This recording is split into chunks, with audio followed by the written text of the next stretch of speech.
Oh, that's right. We're right here at Sharp Facets Gallery, 4 o'clock, the day before the primary. And I tell you what, we have Senator Billy Odell with us. Billy, you have been down there in Columbia just working to finish up things. You know, I heard a lot of hooting and hollering down there at the Senate when they rang the bell, but it's not really over, is it, down there? No, we've got to go back the 19th, and we'll be addressing some issues that didn't get finished during the regular session. Should be down there maybe 2 days, and hopefully that'll be all we'll be there, and be able to take up conference committee reports to try to get these bills passed. That we're in the process of it in the time ended. Of course, we've got the governor's vetoes will probably come up at that time also. Also got to pass the complete budget. It is not passed yet, but it's in the conference committee. Now, Billy, of course, you are in the primary tomorrow, so you of course are looking at things that are out there. How do you feel? We had extra money in the budget this year that popped up, I guess, because people are doing a little better, businesses, sales tax collections, and such. So how do you feel about that extra money? Where should we be spending it? Are you in agreeing that giving raises to certain groups that are there, and how should the money go? Well, I agree that you know, we've been down since '07, and as far as the agency heads, they have not had an increase since then. But the money has been spent wisely. We've put more money into SLED, which is, we need all the law enforcement we can get. They were cut, I don't know, maybe 30–35% over the past few years. So we've got to maintain that law enforcement aspect of our budget, and we've got to put the money back to them so that they can enforce the laws. We also did the same thing with the Department of Natural Resources. They've been cut back. We don't have the number of officers enforcing the law. Our wildlife, which is a big attraction in this state for tourism, and we've got to continue to make sure that we continue the path that we've established over the years and bringing in people, because we do have good habitats here. We have good wildlife, we have good hunting, we have good fishing, but we can't maintain it if it's overfished or overhunted. Now, of course, also it was brought up that teachers would get a 2% raise next year, all other state employees a 3% raise, and then state law enforcement officers would get a 5% for those making less than $50,000. How can we justify the 5% when we're only giving teachers 2? Well, the teachers, I can't justify. No, I don't want to say I can't justify. I think 2%. In the climate we're in now, teachers are still being laid off, as you might say. We cannot keep the number of teachers that we need in the classroom. Law enforcement, that's a different world. I mean, they put their life on the line every day. I mean, anytime they stop a car or go to a domestic dispute, they could be killed. I don't have any problem giving them 5%. I think it's a good idea. I'm glad we were able to do 2% for the teachers. What we did do, the House mandated a 2% increase, but some of the, like in our district here, District 50, they had already been, you know, raising their teachers along. They didn't have the money for this 2% that was mandated. The House didn't put the money to it, so the Senate put $47 million in there to take care of the 2%, so that no school district is going to be punished as a result of this mandated raise. So this is coming from the state, so they have, yeah. So all across the board, regardless of what has been being done in each school district. Some districts could not afford to raise their teachers, but then so the House mandated that they raise them at least 2%, but they didn't put the money to it. So the Senate said, no, this is not right. We can't put that burden on the school districts. So we took the money out of the surplus money, as you call it, $47 million, to put in to make sure that districts wouldn't be punished as a result of the 2% mandate. Sure. Now, you know, one of the things that seems to be, has been a big issue this year has, of course, been the retirement fund. That's been a big issue. A couple of weeks ago, we had Curtis, our state treasurer, on. In fact, I don't know if you know, but in Sunday's New York Times, there was a big write-up about what Curtis had to say, an article on Wall Street, and how they do things up there. So he's, of course, looking for more transparency on Wall Street. What do you think, Billy? I agree with him 100%. I think he is a breath of fresh air, and I think he's doing a wonderful job as treasurer. He's disliked somewhat because He's trying to show, why are we spending all of this money on people out of state? Why are we spending the money with the New York boys that, I mean, it's millions and millions of dollars just for their advice and their, what they're trying to tell us how we should invest our money.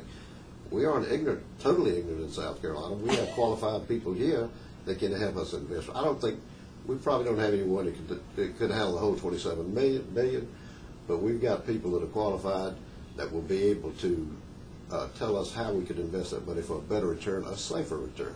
And that's what Curtis is trying to do, and I think he's exactly right, and I applaud him for what he's doing. Now, the retirement fund, of course, has come in under a lot of scrutiny, and of course they've had to make some changes to the retirement fund based on the fact of, well, lack of funds, right? Well, that's correct. See, the recession caught everybody. I mean, we were doing okay until this recession came, but then the return came down to maybe 3.5%, and what they were basing their projections on was a 7 or 7.5%. Well, that's a big spread, so they lost, actually, the retirement fund lost money. And they said we've got this $14 billion liability, and that's true to a certain extent. That said, if everybody retires on the same day at the same time, we couldn't pay it. No business could do that. Sure. You know, it's just Absolutely. a business issue. Right. I want to bring it on down where we can have a decent liability, you might say. But again, if you base it on everybody retiring at the same time, the whole world's going to be gone anyway, so what the heck? We'd just be like Greece, right? It'd be exactly, well, probably worse. Yeah, exactly. Yeah. Exactly. So now they have made some changes for retirement for future. I think we've made some very good changes. Some people don't like it, but I think the Terry plan will be phased out by the year 2018. Other changes in there are beneficial to help the account have stability, and I think we're in good shape down there with the package we've got, and that hasn't passed yet, but it will probably pass when we go back on the 19th. Now, of course, one of the issues that is always an issue, and we've seen it particularly, I'm going to say, in Washington, D.C., the butting heads, no working together. How have you felt things have done down in Columbia this year, particularly in the Senate, since you're in the Senate? I would say that it was a better year this year than it was the prior year. We have the same problem. We've got people that are going to vote no on every issue unless a certain group tells them that's the way they want them to vote.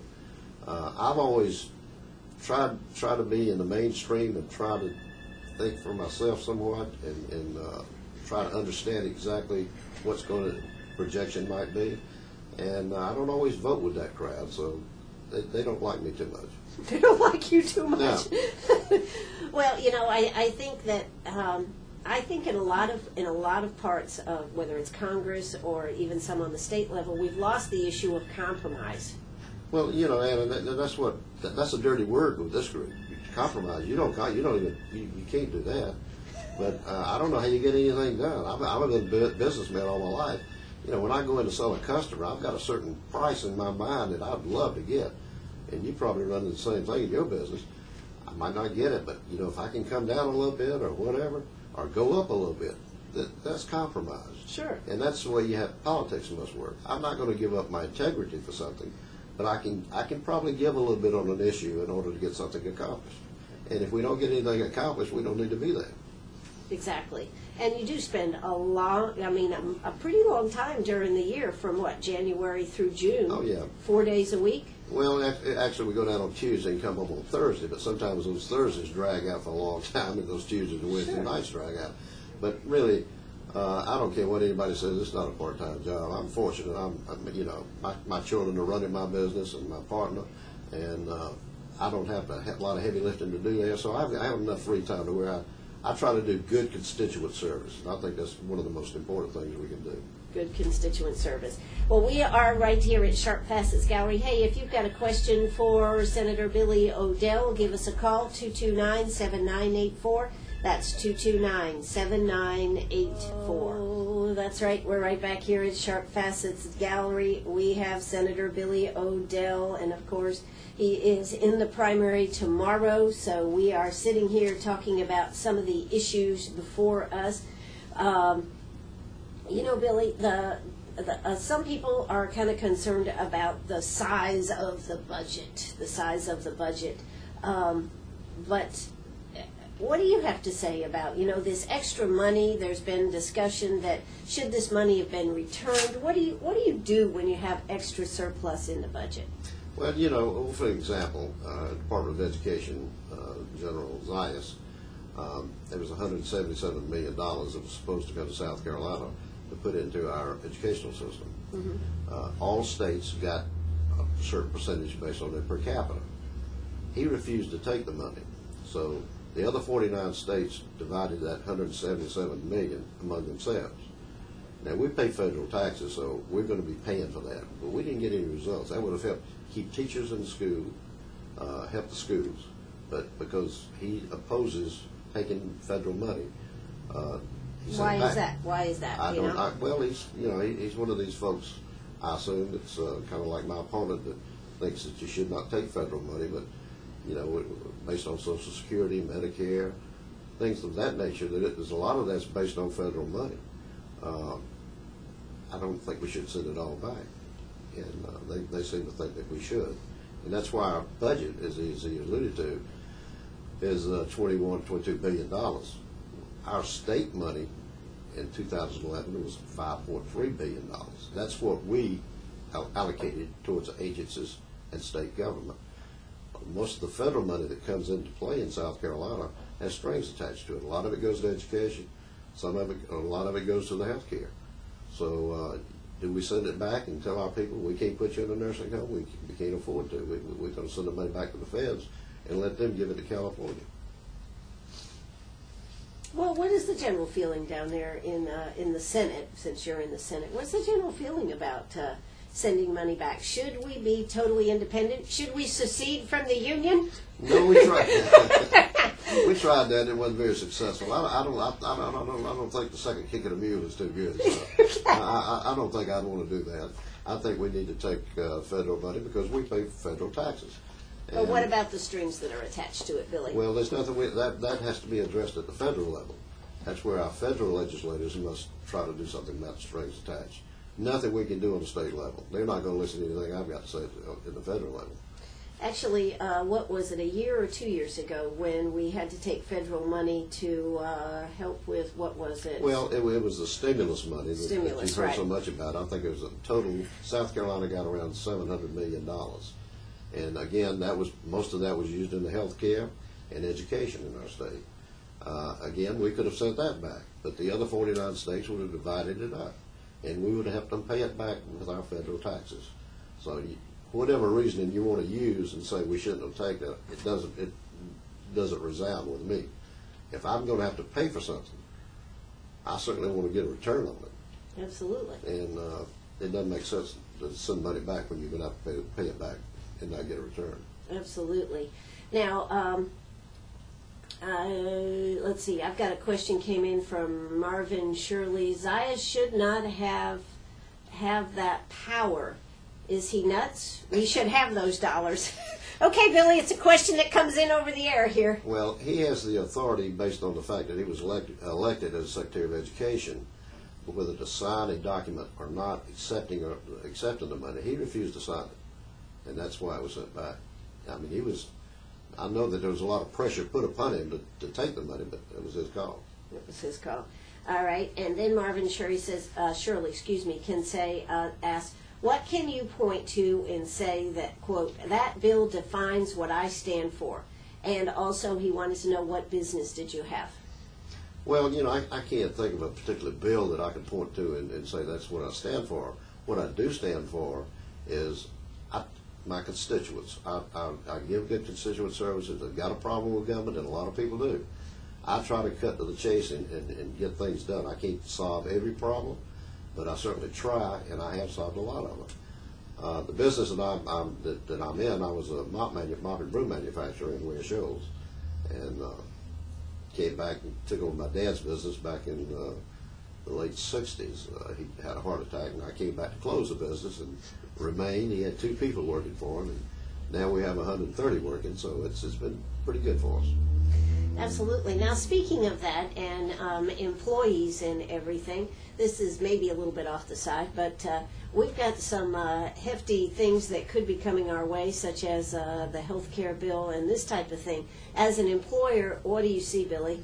Well, I'm very concerned because it's in limbo land. Nobody knows what's going to happen. I think it's in the Supreme Court of the United States right now. It is. And we don't know. I mean, I have not seen my insurance premiums go down in the last 2 or 3 years, or the last 2 years since the bill was originally passed. I think it was passed too quickly, and I think that there's a lot of study needs to be done before we get into this. You know, if you think about it, we kind of have that type with Medicaid. That takes care of a lot of the problems that he's addressing. This thing of mandating a certain amount of money that you've got to pay for each business, a lot of small business people can't accept that. Absolutely. Well, you've got, what did you say, 130? Yeah. Do you offer health care? Oh, yeah. I've offered it for 30 years. Well, I've always had it. Mm-hmm. I thought it was the right thing to do when I started growing some, and we've always had it. It's available. Costly, yes, but it's there. And it's gotten more costly More over costly. the years. Oh, yeah. My company used to pay the whole thing. We can't do it anymore. Sure. So that is an issue. But as far as what can you say about what do you stand for, Billy O'Dell? I stand for, I'm a conservative in nature. I think good fiscal sound policy is the best way. I'm not going to vote for something or try to promote something that would hurt the state or particularly hurt my area, District 4. I'm going to do everything I can to promote District 4, if that's in tourism, industry, whatever I can to create jobs. That's one of the most important things we can do at this point, is bring in industry to create jobs. Because without jobs, people are going to lose their homes, the state's going to get poorer and poorer, and I'm not so certain that that's what some people would like to see, that our state remain a backward state. I am a progressive as far as trying to promote this state, and it takes money to do that. Absolutely, it does. Now, when we come back, we're going to be talking more with Billy O'Dell about the issues that have been down there this year, some of the things that Billy would like to see futuristically, as far as he's been down there in the Senate, so he knows how it works, and I think that's a big advantage for him, but also what he sees futuristically coming down the pike, because that is something that you always have to be concerned about. So you stay right with us right here on WCRS. News from South Carolina is coming up, so don't you go away. We'll be right back. Are you a pirate or a pack rat? Do you have a vacation of a lifetime sitting in the attic? Or a college tuition hung on a wall? Or is a fabulous retirement hidden in your jewelry box? Bring those items to Sharp Facets Gallery. We can establish value and buy from you or sell for you. And so ends another chapter at Sharp Facets Gallery, 72 Bypass, and on the web, sharpfacets.com. All right, we're back here, Sharp Facets Gallery. We've got a lot of questions coming in, Billy. Billy, we're here with Senator Billy O'Dell about Zeisen turning down the money, superintendent of the school systems. We had a call from Jack Landrum. How can somebody turn down funds where it is legislature that passes money bills? Jack's correct on that. We handle when the House begins the budget, and that's state money. This is federal money that he turned down. We have no control over federal money, how it's spent, what strings are tied to it, or whatever. I think we did pass a resolution asking the Secretary of Education to accept the money, but it was his call. He could do it or not do it, and he didn't do it. That's right. Well, it's hard to get a West Point grad to change his change his mind once he's made it up, I think. Well, particularly a general. I think sometimes they have all the answers at times. All right. Well, we'll, I guess, let that one lie. But that puts a lot more pressure on the state, doesn't it, to cover the education? Well, of course. I mean, like I say, I saw in the paper this week or last week, where in District 50, they're going to be laying off more people, more employees. I think if they'd have received the 100, we could have put more teachers in the classroom, which is what we need to do, because I understand the classrooms are really crowded now. Mm-hmm. And I think we've got to, if we're going to continue improving education, you're going to have to cut those class sizes down and allow the teachers to teach. Absolutely. Now, school choice was one of the issues that was in front. Now, did that pass or didn't pass? I'm not really sure. It did not pass. It came out, actually came out of the House. And I was accused of blocking the bill. We didn't take the bill up until, I was accused early on of blocking the school choice bill. I'd made no comment on it. I hadn't even seen the bill. It came out of the House. It came. Why would you be accused of that, Billy? Well, it just makes good press, I guess. I don't know. Okay. I mean, I think I should have had the right to at least examine the bill and see what it called for. As I understand it now, it takes $37 million out of the general fund, which would, of course, you're going to take that $37 million out of the general fund, so you're going to have to cut some agencies and other items there somewhere. And I don't, again, that's going to have to be looked at. Who are you going to cut? I mean, we just don't go down there and willy-nilly start saying, all right, we're going to cut you 10%, we're going to cut you 5%. You try to make a good decision. But when you take the money out of the general fund, it's got to be taken from somebody after the budget's already gone. It came to the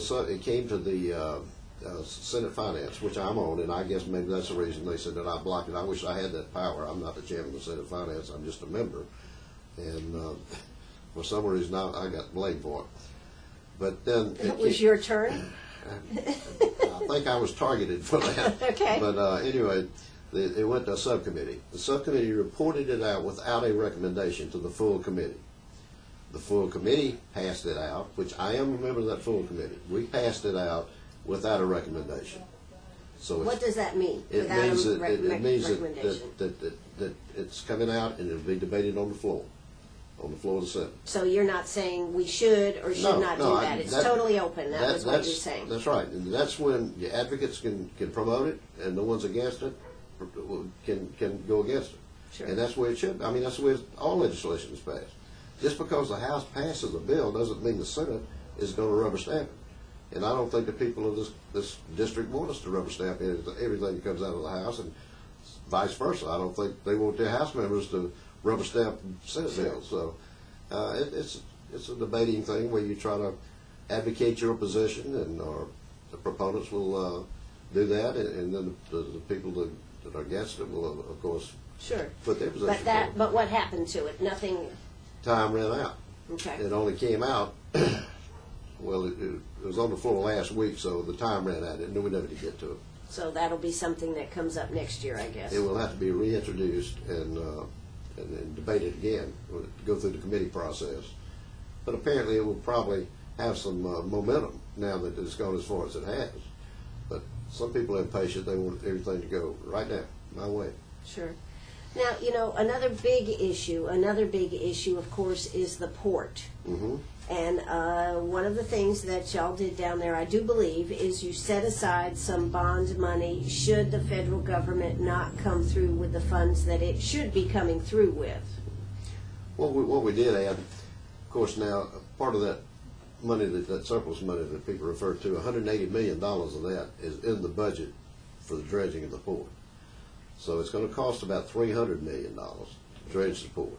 The federal government is supposed to give us the mandate for the dredging.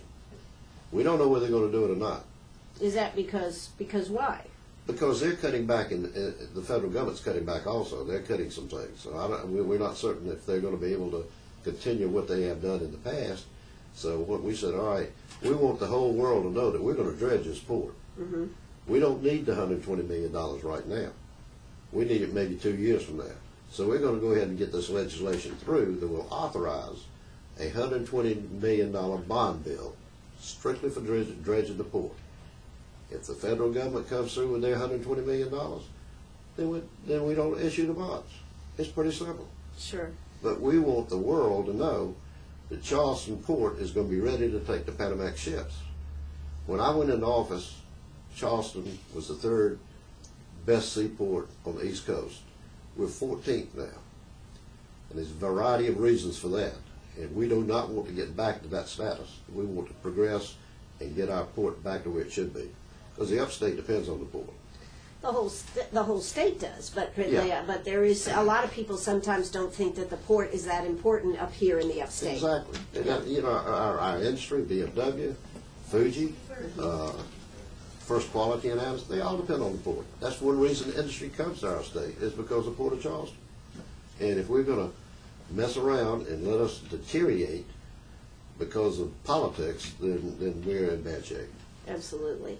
So, so you're saying that we have the money now. Will we go ahead and start on the port like next year, or we have 180 million for this? Yeah, but we have the money to begin the dredging process. Mm-hmm. What we're saying is you can't use it all at one time. So we're saying, all right, 2 years from now, if the feds don't give us 120 million, we got a backup plan.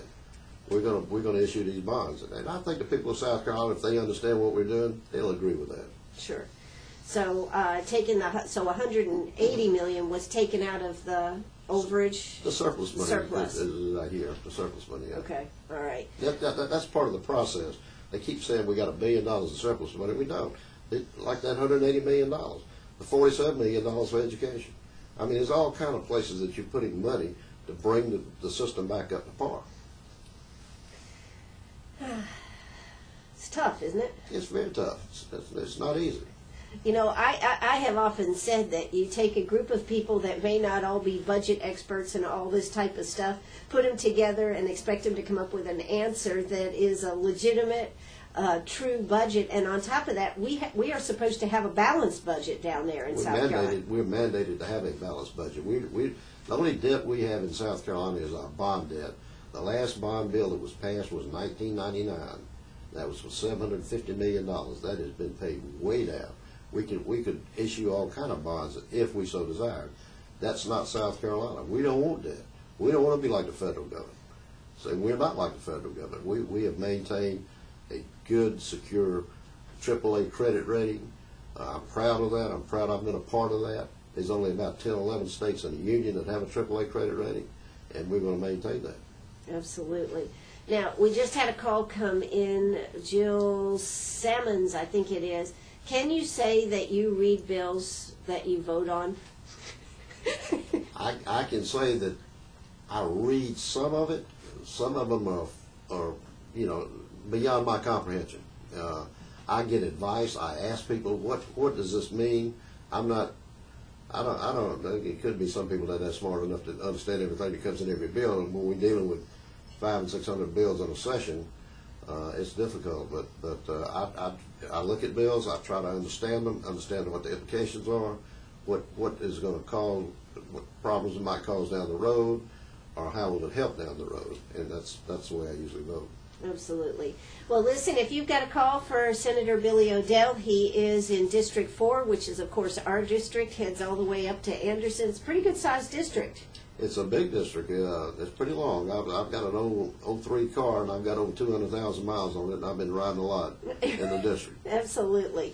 So if you have a question for Billy, don't hesitate to give us a call, 229-7984. That's 229-7984. We're going to hear a quick word from our sponsors, and we'll be right back at Sharp Facets Gallery. We do have Senator Billy O'Dell with us. And Billy, we were just talking about, number one, the size of the district. It's a big district going all the way up to Anderson and Ware Shoals, and then part of the Greenwood area, correct? That's correct. Actually, it goes all the way up to Piedmont, which is almost on the borders of Greenwood County line up there. And we go to Star and Iva.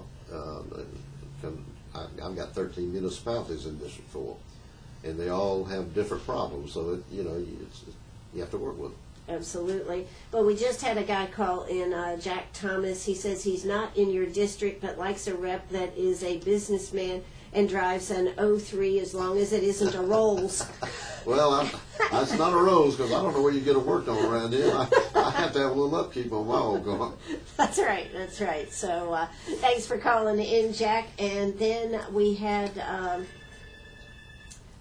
Jack, well, we talked about, I guess, how does someone turn down funds? Yeah, we already talked about that one. Okay, we have the questions in here. One of the questions, though, when we were talking about the port and everything that came to mind for me was the infrastructure of our roads and bridges here in South Carolina. As you're talking about getting the port ready to be able to handle the ships and everything, we got to be able to get the stuff down there to the coast from the upstate. And some of our roads are getting in bad condition, and there's bridges out there that are not good. You're exactly right. And unfortunately, our state used to have the reputation of having the best roads around, particularly in Georgia and North Carolina. They've overtaken us now. They've got much better systems than we do. One of the reasons is they have a much higher gas tax than we do. We are either second or third in the nation with the lowest gas tax, and that's where DOT gets their money. I think we get about 14 or 15 cents a gallon, the DOT does, for maintaining roads. And the president and such are happy that we're driving less. Yeah. True. That causes a problem. Really, it does. Yes. If it was a sales tax or something that floated with the price of gasoline, then you would have a much better system in order to keep your infrastructure up to date. But that's not the case, and I'm afraid we're going to have to address this at some point and try to figure out a way to do a better job as far as maintaining our roads, because the industry's not going to come here if we don't have a good road system. And one thing that we are doing, I think, is we're trying to maintain the interstates, because we're taking that federal money that helps maintain it. For every dollar they send us, every dollar we put in, they give us $3 on maintenance. So that helps bring back some of the money that we're sending to Washington on our highways. Because as I understand it, we're a donor state. We actually send more money to Washington than we get in return for our highway system. I think we're just on the short end of the stick every time we turn around here, Billy. We are, but when you got delegations like California and New York that kind of control a lot of aspects of where the money goes, that we don't have but 7 members in the House and 2 in the Senate, of course. And we've got a very strong senator, I think, 2 very strong senators, and I think that they've done a good job in representing us. I think that we're just going to have to continue to push towards trying to get some equity into how the federal government awards the money to different states. But again, with big delegations, it's hard to do. Absolutely. Now, of course, one of the questions that has come up is you, of course, have been in the Senate for a while, Mm-hmm. and one of the questions is, why do you want to go back again? Well, it hasn't been all bad. It hasn't been all good. But I'm more or less retired now from my business, and I have the time to put into it. And I've enjoyed trying to recruit industry, see some things happen for the benefit of our state. And I want to continue that. I think that I get kicked around because I believe that we have to do incentives in order to bring business into our area. I want to continue that, and I don't think some other folks don't. I think if we cut those incentives out, we're going to be dead in the water as far as our Department of Commerce is concerned.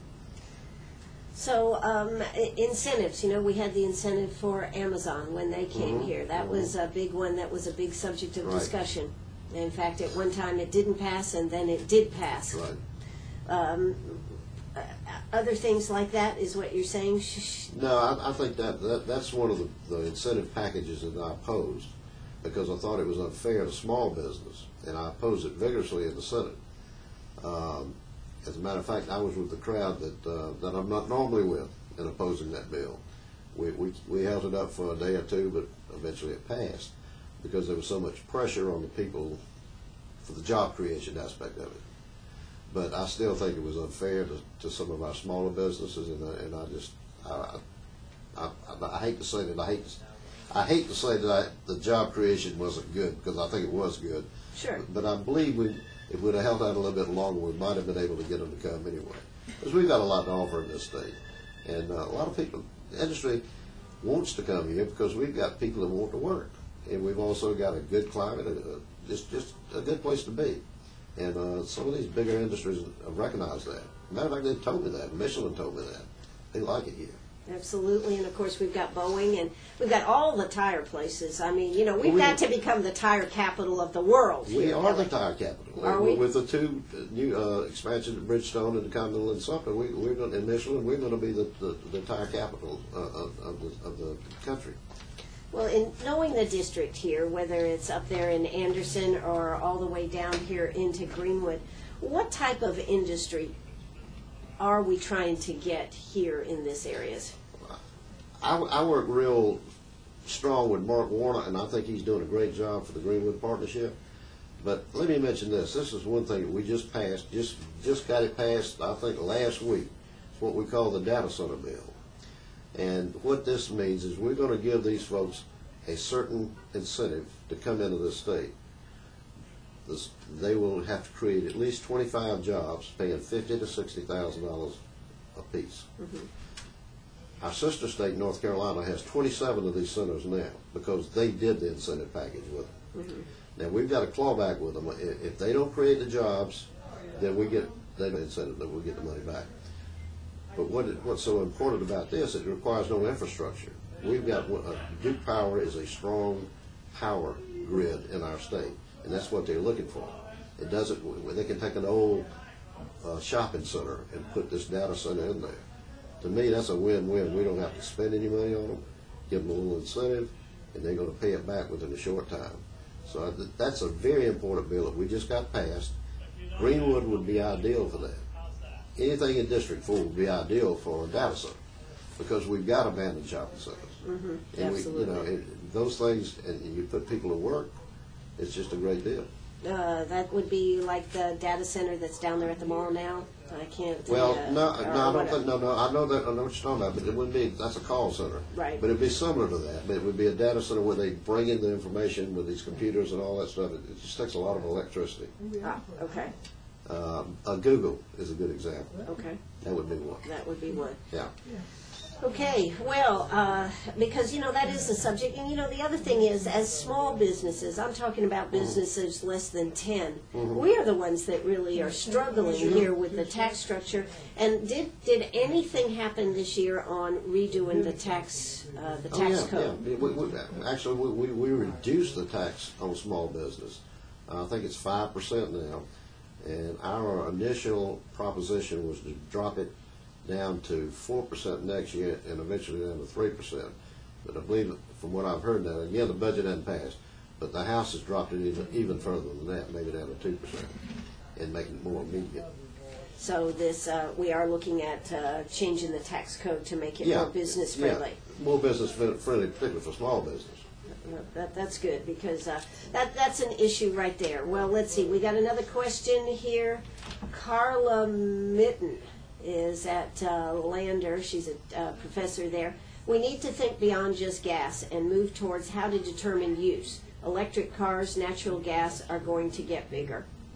What do you think, Billy? I think you're right, and I think we've seen that some of the non-carbon issues, we're seeing a decrease in price. Solar energy is decreasing, and I think it will, as it becomes more and more, the technology becomes more and more available, it will decrease even more. We tried very hard, and I was a leader on this, to pass a solar energy bill this year. They get the 25% incentive or tax break already, and we wanted to raise it to 35% in order to enhance them coming into our state. A good example of this, Boeing, when they building their plant in Charleston, they put in all of the solar panels. North Carolina got the business because we had no one here to do it.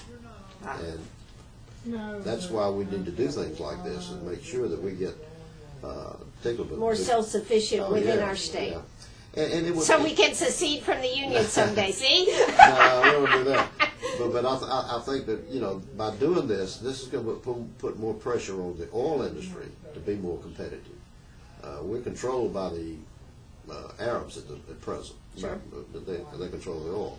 If we never get our own pipeline, maybe we wouldn't. Well, we need that pipeline out of North Dakota, wherever they've got it stopped up there, but that needs to be done. Right. But we need to use the resources we have here, as long as we're not going to pollute the atmosphere or the environment. Absolutely. You are listening to WCRS right here in Greenwood. I do have Senator Billy Odell. That's who you've been listening to this last hour. Billy, I'm going to give you 2 minutes here at the end just to tell people why you should be returned to Columbia there and remain our senator from District 4. Well, I don't know that I can tell you in 2 minutes, but I'll try. I think that I've, as I said before, my interest has been constituent service. I think we have people call me all the time, and usually, not usually, but some of the times I can help them solve a problem. And I do, and I enjoy doing that. I like to help people. I think that the fact that I've been involved in trying to create jobs within District 4 has been very enjoyable to me, and I think I've been fairly successful. I have the experience, and I believe that I have a little knowledge. I learn something every day. So the fact that I've been in Columbia so long doesn't mean that I'm still not learning something.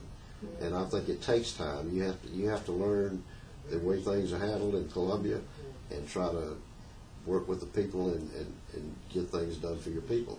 And that I would like to continue doing that. I hope the people will look at me favorably tomorrow. And I know it's going to be a rainy day, but I'd appreciate the folks getting out and trying to vote.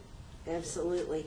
You know, that is one of the things. People do need to get out and vote. There is nothing worse than to run a primary. It costs the same amount of money whether we have 100 people or 1,000 people turn out. So let's everybody turn out and vote tomorrow. And on that line, there's so much apathy, and people talk about. That's why you see all the money that's spent on elections.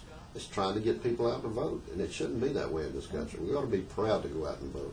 Absolutely. Also, we'll take 1 minute here and just discuss this. I think it is a travesty that so many people were kicked off who were trying to sign up and be part of the solution, and yet had to be an issue of bad communication that they couldn't have resolved this issue. I agree with you, and we tried to pass legislation this year to address that after it came public.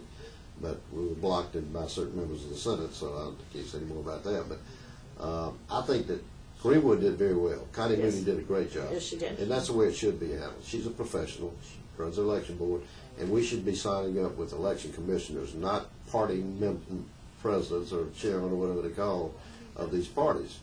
I just think that they don't have the know-how, or if they had the know-how, they didn't know how then because Right, too many due to people changing the laws. Absolutely. Well, Billy Odell, good luck tomorrow, and let's get everybody out to vote. Thanks so much for coming, Billy. Thank you. It's been a pleasure. All right. We're going to join the news in progress, and then I think I've got a special guest that'll be here in just a few minutes. Don't you go away. Is he here? Okay, Tinsley is in the building. We're going to sit down and talk. Don't you go away.